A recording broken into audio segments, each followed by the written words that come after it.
முடிச்சுகளை அவிழ்க்கும் அன்னையே, இந்த துன்பங்களை உந்தன் பாதம் தந்தேனே.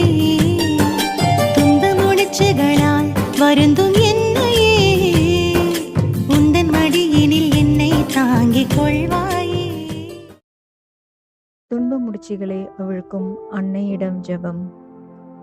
கன்னிமரியே, அழகு அன்பு தாயே, மன்றாடும் குழந்தையே, ஒருபொழுதும் புறக்கணையாத அன்னையே, உமது திரு இதயத்திலிருந்து பெருக்கெடுத்தும் வழியும் அன்பினாலும் முடிவில்லாத இரக்கத்தினாலும் குழந்தைகள் எமக்காக அயராத உழைக்கும் திருக்கரங்கள் கொண்ட திருவுருவே, உமது கருணை பார்வையை எம் மீது திருப்பி எனது வாழ்வில் திணற வைக்கும் முடிச்சுகளை கண்ணோக்கி அருளும்.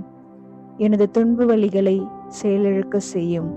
துன்ப முடிச்சுகள் அனைத்தையும் நீர் அறிவீர்.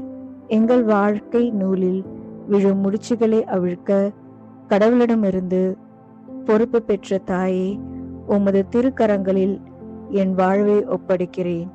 உமது இரக்க பெருக்கை ஒருபொழுதும் ஒருவரும் நிறுத்த முடியாதென்றும், உம்மால் அவிழ்க்க முடியாத முடிச்சு உலகில் ஒன்றுமில்லை என்றும் நம்புகிறேன்.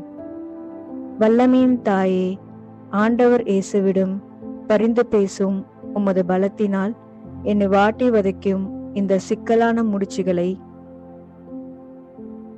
அமைதியாக ஒரு நிமிடம் துன்ப முடிச்சுகளை மனக்கண் முன் கொண்டு வரவும்.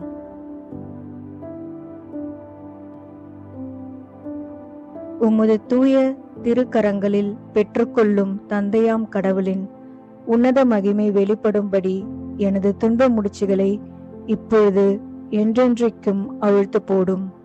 எனக்கு ஆறுதல் வழங்க கடவுளால் அருளப்பட்டவர் நீர். எனது பலவீனத்தில் என் வலிமை நீரே. உம் திருமகன் இயேசுவிடமிருந்து என்னை பிரிக்கும் சக்திகளை அவிழ்ப்பவரும் நீரே. அம்மா, எனக்கு பதில் தாரும், பாதுகாத்தருளும், வழி நடத்தும், காப்பாற்றும். ஏனெனில் நீரே என் உறுதியான அடைக்கலம். உம் மீது என் நம்பிக்கையை வைக்கிறேன். ஆமீன். எங்கள் துன்ப முடிச்சுகளை அவிழ்க்கும் அன்னையே, எங்களுக்காக வேண்டிக் கொள்ளும்.